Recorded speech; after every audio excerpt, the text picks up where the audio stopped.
COVID obviously stopped the world, and lots of kids and athletes weren't able to play sports according to plan, so it has made kids sedentary for sure. And we're seeing that now when kids come back to play sports, some kids are pretty out of shape and they're struggling to get back into shape. And for athletes, for young kids who are in athletics, for young adults who are in athletics, it's very important for them to make sure they prepare for their sports coming up, for their sports season coming up. I think the first most important thing is to modify your diet, right? I think it's really easy to sit in front of a computer and eat not as healthy and clean as you should be if you're an athlete, an active athlete. So one thing that you can make a change right away with is your diet. Another way you can start preparing for your sports season is to start stretching. I think people are very sedentary right now.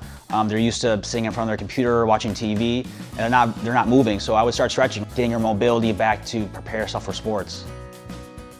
Another way you can prepare for your upcoming season is to start exercising. I would do simple exercise at home so you can prepare and be ready for that conditioning that you may not be prepared for during the season. So things like going for walks, and progressing that to running, jogging. You can do at-home weight exercises. Lots of gyms are open now. I would maybe get a membership at a gym. Your high school is also opening their gyms up for the student athletes, so I would go in there and do some light stuff to really just start moving again.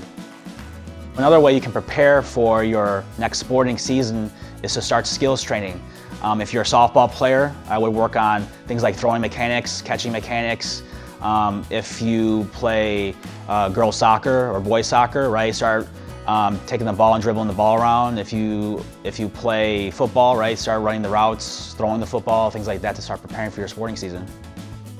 And lastly, I think one of the most important things you should do is maybe pair with a medical professional such as an athletic trainer. So if you know in the past you've had knee issues, if you had shoulder issues, if you're playing softball, baseball, and you know that you have a history of elbow, shoulder pain, maybe pair with your school's athletic trainer to start working on those things before those things become an issue for your season.